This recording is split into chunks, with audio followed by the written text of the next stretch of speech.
행복으로 가는 삶의 진리는 무엇일까요? 이 세상 모든 이들이 갈망하는 것, 바로 행복입니다. 우리는 왜 행복을 찾아 헤매는 걸까요? 부처님과 옛 성인들의 지혜를 통해 진정한 행복의 의미를 함께 탐구해 보겠습니다. 행복의 본질을 무엇이라 생각하나요? 부처님께서는 이렇게 말씀하셨습니다. 행복이란 밖에서 오는 것이 아니라 내 안에서 발견하는 것이다. 우리는 종종 행복을 외부의 조건에서 찾으려 합니다. 더 좋은 집, 더 많은 돈, 더 높은 지위. 하지만 이 모든 것들은 일시적인 만족감을 줄 뿐, 진정한 행복의 원천이 될 수 없습니다. 어느 날 부처님의 제자가 물었습니다. 스승님, 저는 많은 것을 소유했지만 왜 행복하지 않은가요? 부처님은 미소 지으며 답하셨습니다. 그대는 가진 것을 세고 있을 뿐, 가진 것에 감사하지 않기 때문이니라. 현대 사회에서도 우리는 이런 모습을 쉽게 볼 수 있습니다. 최신 스마트폰을 구입하고 며칠 지나면 더 좋은 모델을 갈망하고, 승진을 하고 나면 곧 다음 직급을 바라보게 됩니다.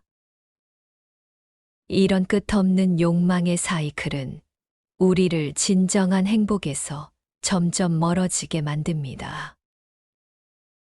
노자는 도덕경에서 이렇게 가르칩니다.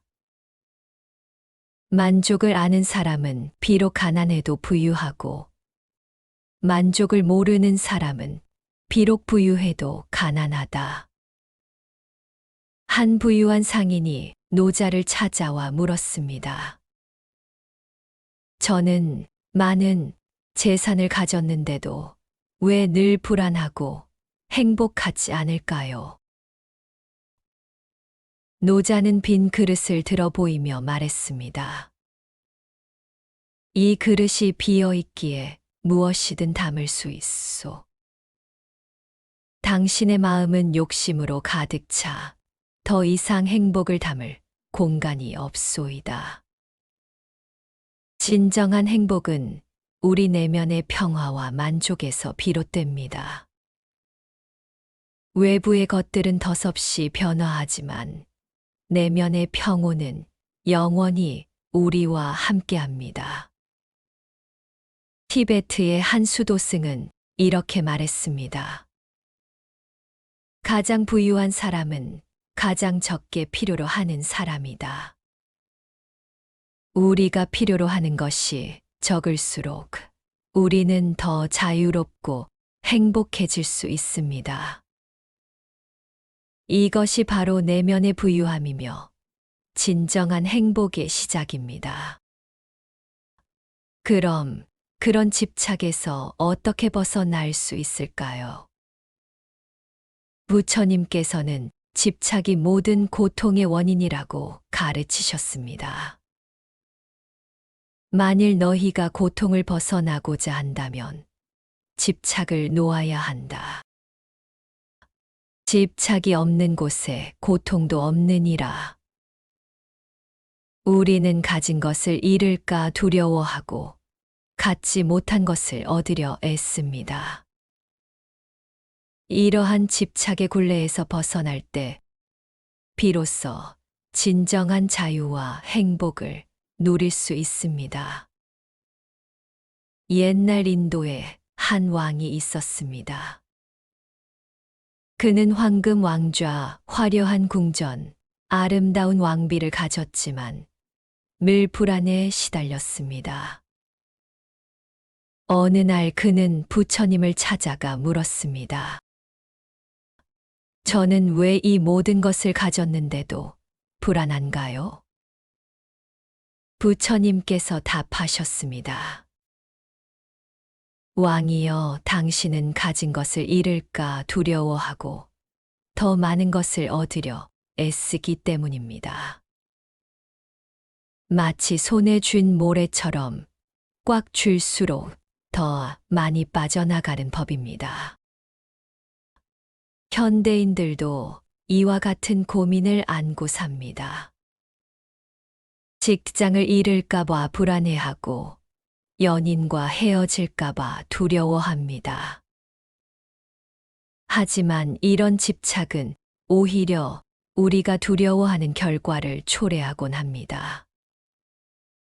공자께서도 이렇게 말씀하셨습니다. 군자는 얻지 못할까 근심하지 않고 다만 그것을 얻을 만한 능력이 없음을 근심한다. 이는 결과에 집착하지 말고 과정에 충실하라는 가르침입니다. 한 젊은이가 공자에게 찾아와 물었습니다. 저는 시험에 합격하고 싶은데 불안해서 공부가 잘 되지 않습니다. 공자께서 답하셨습니다. 나무를 심은 농부가 매일 뿌리를 들춰보면 나무가 자라겠느냐? 최선을 다해 물을 주고 가꾸되 결과는 하늘에 맡기는 것이 현명하다. 선종의 한 스님은 제자들에게 이런 화두를 던졌습니다. 빈손으로 왔다가 빈손으로 가는 것이 인생이다. 그렇다면 무엇에 집착할 것인가? 우리가 최선을 다했다면 그 결과에 연연하지 않는 것이 지혜로운 삶의 태도입니다. 집착을 내려놓을 때 우리는 비로소 자유로워지고 그 자유 속에서 진정한 행복을 발견하게 됩니다. 지금 이 순간을 살아가며 느껴보세요. 예수님께서는 이렇게 말씀하셨습니다. 내일 일을 위하여 염려하지 말라. 내일 일은 내일이 염려할 것이요. 한날의 괴로움은 그 날로 족하니라. 우리는 너무나 자주 과거를 후회하고 미래를 걱정합니다. 하지만 진정한 행복은 오직 지금 이 순간에만 존재합니다. 한 제자가 선사에게 물었습니다. 스승님, 깨달음의 비결이 무엇입니까? 선사는 대답했습니다. 배고플 때 먹고 피곤할 때 자는 것이다. 제자가 의아해하며 다시 물었습니다. 그것은 누구나 하는 일 아닙니까? 선사가 미소 지으며 말했습니다. 아니다. 대부분의 사람들은 먹을 때 1000가지 생각을 하고 잘 때 10,000가지 걱정을 한다. 그들은 지금 여기에 있지 않다. 틱나탄 스님은 이런 아름다운 가르침을 주셨습니다. 걸을 때는 걷는 것에만 집중하십시오. 설거지할 때는 설거지에만 마음을 두십시오.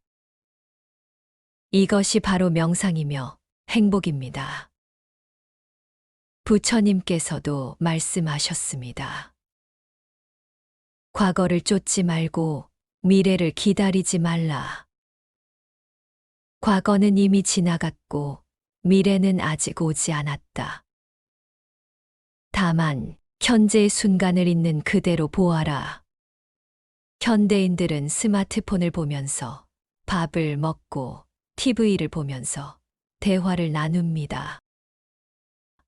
우리는 한순간도 현재에 온전히 머물지 못합니다.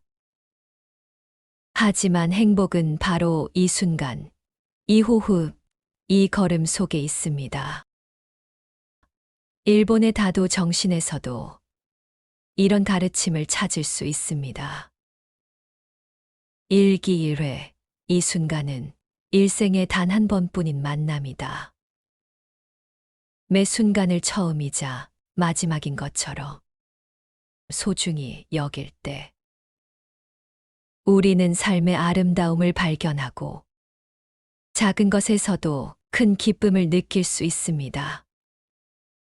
지금 이 순간 당신은 어디에 계신가요? 당신의 마음은 어디에 있나요? 잠시 눈을 감고 깊은 숨을 들이쉬어 보세요. 바로 여기, 지금 이 순간이 당신의 행복이 있는 곳입니다.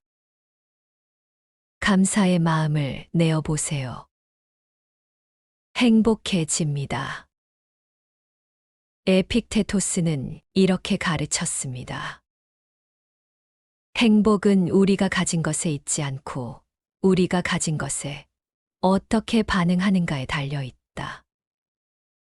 감사는 행복으로 가는 가장 빠른 길입니다. 우리가 이미 가진 것들에 감사할 때 우리의 마음은 풍요로워집니다. 한 스승과 제자가 여행을 하던 중 폭우를 만났습니다. 제자가 불평했습니다. 스승님, 왜 하필 비가 오는 걸까요? 스승이 답했습니다. 농부들을 보아라. 그들은 이 비에 감사하며 춤을 추고 있다. 같은 비를 두고 누군가는 불평하고 누군가는 감사한다. 행복과 불행은 상황이 아니라 마음에 달려 있다. 현대 심리학 연구에서도 감사 일기를 쓰는 사람들이 그렇지 않은 사람들보다 더 행복하고 건강하다는 결과가 나왔습니다.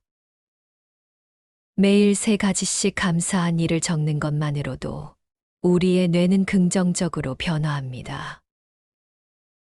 노자의 가르침도 이와 일맥상통합니다. 족함을 아는 자는 부유하다. 오프라 윈프리는 이렇게 말했습니다. 감사하는 마음으로 시작하면 당신의 하루 전체가 달라질 것이다. 실제로 그녀는 매일 감사 일기를 쓰며 자신의 삶을 변화시켰다고 합니다. 티베트의 한 현자는 이런 수행법을 가르쳤습니다. 매일 아침 눈을 뜨면 먼저 숨 쉴 수 있음에 감사하라. 볼 수 있음에, 들을 수 있음에, 걸을 수 있음에 감사하라. 이것들은 당연한 것이 아니라 선물이다. 우리는 종종 가진 것의 소중함을 잃고 나서야 깨닫습니다. 건강을 잃고 나서야 건강의 소중함을, 사랑하는 사람을 잃고 나서야 그 존재의 귀중함을 알게 됩니다.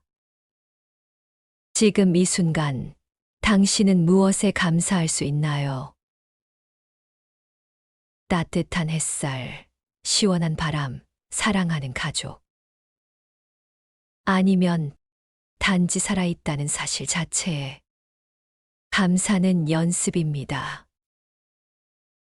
매일 작은 것에 감사하는 습관을 들이면 어느새 우리의 삶은 감사로 가득 차게 될 것입니다. 그리고 그것이 바로 행복입니다. 사랑과 자비의 실천을 해보세요. 행복해집니다. 부처님께서는 이렇게 말씀하셨습니다. 자비로운 마음은 모든 존재에게 평화를 가져다 준다. 자비를 베푸는 자는 곧 자신에게 자비를 베푸는 것이다. 사랑과 자비는 우리를 진정으로 행복하게 만드는 힘입니다. 우리가 타인에게 베푸는 작은 친절이 세상을 아름답게 만들고 우리 자신도 행복하게 만듭니다. 달라이 라마는 이렇게 말씀하셨습니다. 만약 당신이 다른 사람들을 행복하게 만들고 싶다면 자비를 실천하십시오. 만약 당신 자신이 행복해지고 싶다면 자비를 실천하십시오. 고대 인도의 한 이야기가 있습니다. 어느 날 한 남자가 현자를 찾아와 물었습니다. 지옥과 천국의 차이가 무엇입니까? 현자는 그를 두 방으로 안내했습니다. 첫 번째 방에는 맛있는 음식이 가득한 큰 솥이 있었고 사람들은 긴 숟가락을 들고 있었습니다. 하지만 숟가락이 너무 길어 자기 입에 음식을 넣을 수 없었고 모두가 굶주리며 고통스러워했습니다. 이것이 지옥입니다. 두 번째 방도 똑같은 상황이었지만 사람들은 서로의 입에 음식을 떠먹여 주고 있었습니다. 모두가 웃으며 행복해했습니다. 이것이 천국입니다. 현자가 말했습니다. 보시오.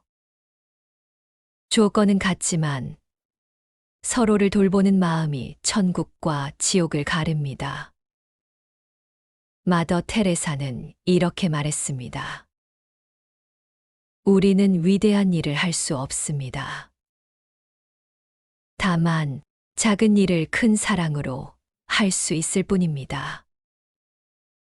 실제로 과학적 연구에서도 남을 돕는 행위가 우리 뇌에서 엔도르핀을 분비시켜 헬퍼스 하이라는 행복감을 느끼게 한다는 것이 밝혀졌습니다.